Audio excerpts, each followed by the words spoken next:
Continuing with the previous lecture, so implementation, several issues should be considered when applying the decorator pattern. So which are those implementation issues? That are those are interface conformance, permitting the abstract, keeping component classes lightweight, changing the skin of an object versus changing its guts. One by one we will see interface conference. Decorator objects interface must conform to the interface of the component it decorates. Concrete decorator classes must therefore inherit from a common classes. Omitting the abstract decorator class. No need to define an abstract decorator class when only need to add one responsibility. Dealing with an existing class hierarchy rather than designing a new one can merge decorator's responsibility for forwarding request to the component into concrete decorator. Keeping component classes lightweight, keep the common class lightweight, that is, it should focus on defining an interface, not on storing the data. The definition of the data representation should be deferred to the subclasses, otherwise the complexity of the component class might make the decorator too heavyweight. Putting a lot of functionality into components also increases the probability that concrete subclasses will pay for features they don't need. Changing the skin of an object versus changing its guts. A decorator has a skin over an object that changes its behavior. An alternative is to change the object's guts. Since the decorator pattern only changes the component from the outside, the component doesn't have to know anything about its decorators. That is, the decorators are transparent to the component. This is nothing but the component diagram. With strategies, the component itself knows about possible extension. So it has to reference and maintain the corresponding strategies. So decorator component strategy extended functionalities. Decorator extended functionalities. So both the types they have shown over here. Related pattern are adapter. A decorator is different from an adapter in that a decorator only changes an object's responsibility, not its interface. A adapter will give an object a completely new interface. Composite, a decorator can be viewed as a degenerate composite with only one component. However, a decorator adds additional responsibility. It's intended for object aggregation. A decorator lets you change the skin of an object. A strategy lets you change the guts. These are two alternative ways of changing the object. Moving on to the next structural design pattern is nothing but facade.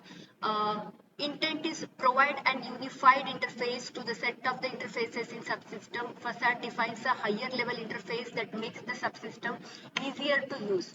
Motivation is structuring a system into subsystems helps reduce complexity. A common design goal is to minimize the communication and dependencies between the subsystem. One way to achieve this goal is to introduce a facade object that provides a single simplified interface to the more general facilities of the subsystems. Example, a programming environment that gives applications access to its compiler subsystem. This subsystem contains classes such as scanner, parser, program mode, bytecode stream, and program node builder that implements the compiler. Most clients of a compiler generally don't care about details like parsing and code generation. They merely want to compile some code. To provide a higher level interface that can shield clients from these classes, the compile subsystem also includes a compiler class defines a unified interface to the compiler's functionality. The compiler class acts as a facade, offers clients a simple interface to the compiler subsystem. It glues together the classes that implement compiler functionality without hiding them completely. Applicability, where you can use the facade pattern when you want to provide a simple interface to a complex system. Subsystems often get more complex as they evolve. Most patterns when applied result in more and smaller classes. This makes subsystems more reusable and easier to customize, but it also becomes harder to use for clients that don't need to customize it. Facade can provide a simple default view of a subsystem that is good enough for the most clients. Only clients needing more customizable will need to look beyond the facade.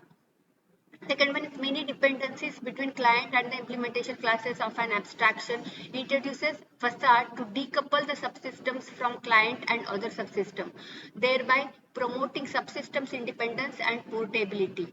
You want to layer your subsystems. Use a facade to define an entry point to each subsystem level.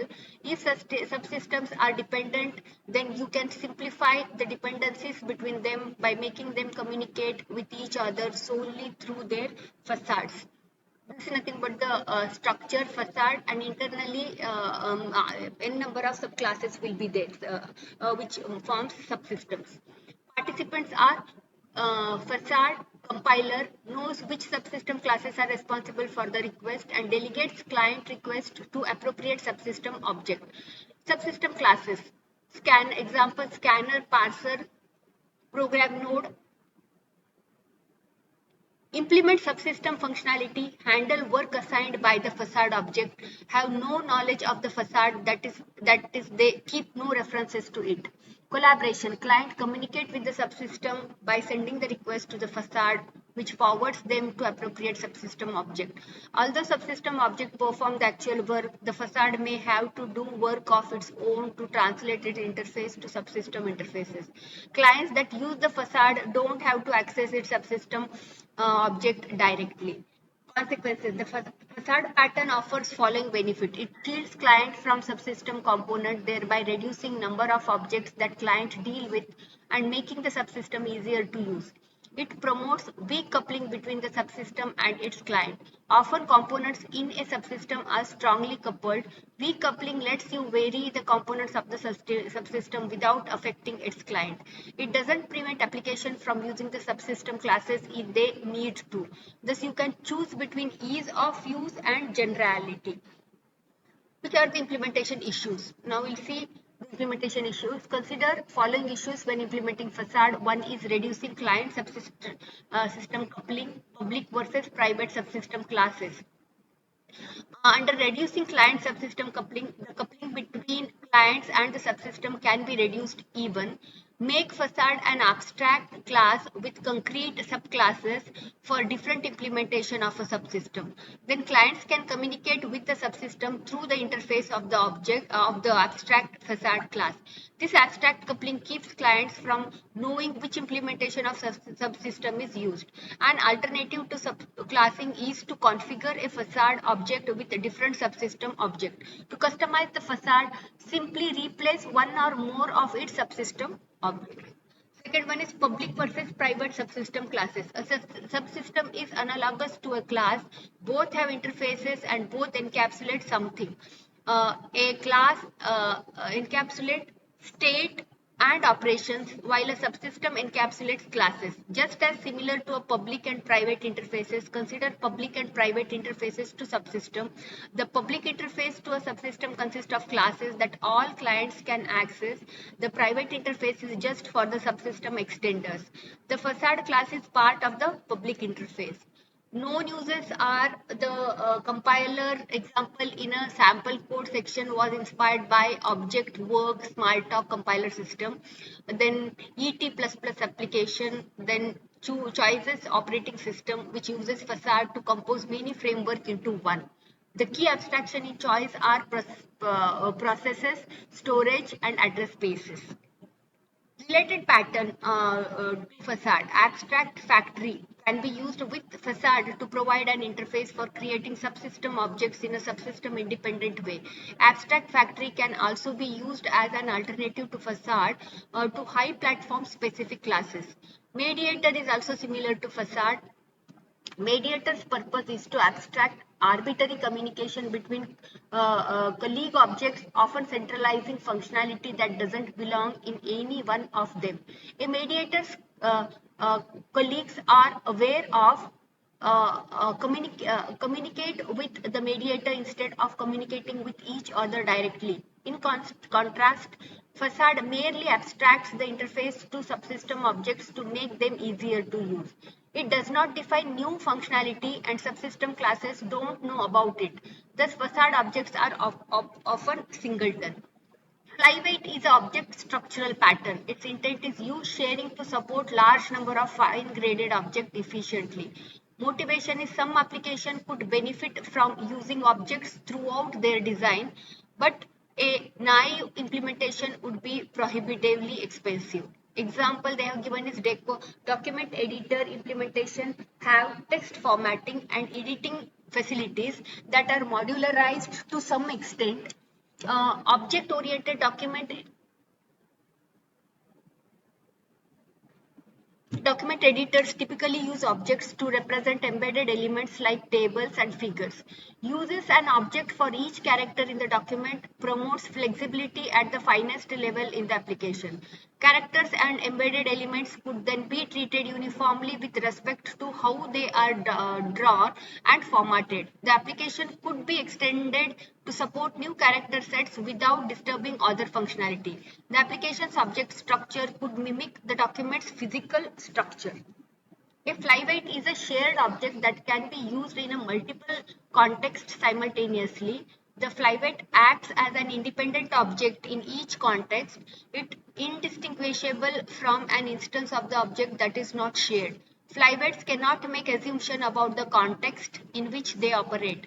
The key concept is the distinction between intrinsic and extrinsic state. Intrinsic state is stored in the flyweight. It consists of information that is independent of the flyweight's context, making it shareable. Extrinsic state depends on and varies with the flyweight's context and therefore can be shared. Client objects are responsible for passing extrinsic state to the flyweight when it needs it. Applicability, where you can apply. Apply the flyweight pattern when all of the following are true. An application uses a large number of objects when storage costs are high because of the sheer quantity of the object, when most object state can be made extrinsic, when many groups of the object may be replaced by relatively few shared objects once extrinsic state is removed. The application doesn't depend on object identity. Since flyweight objects may be shared, identity tests will return true for conceptually distinct objects. Structure, so flyweight factory, then you have flyweight, then concrete flyweight extends, concrete flyweight and unshared concrete flyweights, then client send request to the concrete flyweight and unshared concrete flyweight. uh, Here concrete flyweight is interesting, has intrinsic state, whereas unshared flyweight is will be having all the state. Participants, flyweight. Flyweight declares an interface through which flyweights can receive and act an extrinsic state. Concrete flyweight implements flyweight interface and adds storage for intrinsic state if any. A concrete flyweight object must be shareable. Any state it stores must be intrinsic. It must be independent of the concrete flyweight object's context. Unshared concrete flyweight. Not all the flyweight subclasses need to be shared. The flyweight interface enables sharing.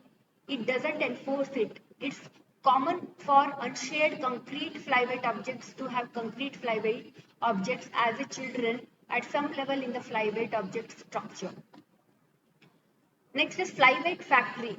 And the participant creates and manages flyweight object. It ensures that flyweights are shared properly. When client requests a flyweight, the flyweight factory object supplies an existing instance or creates one if none exists.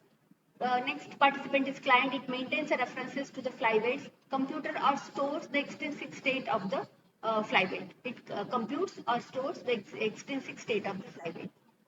Now coming to the collaboration, state that a flyweight needs to function must be characterized as either intrinsic or extrinsic. Intrinsic state is stored in the concrete flyweight object. Extrinsic state is stored or computed by client object. Client passes the state to the flyweight when they invoke its operation. Client should not instantiate concrete flyweights directly. Clients must obtain concrete flyweight objects exclusively from the flyweight factory object to ensure they are shared properly. Which are the consequences? Flyweights may introduce runtime cost associated with transferring finding and or computing extrinsic state, especially if it was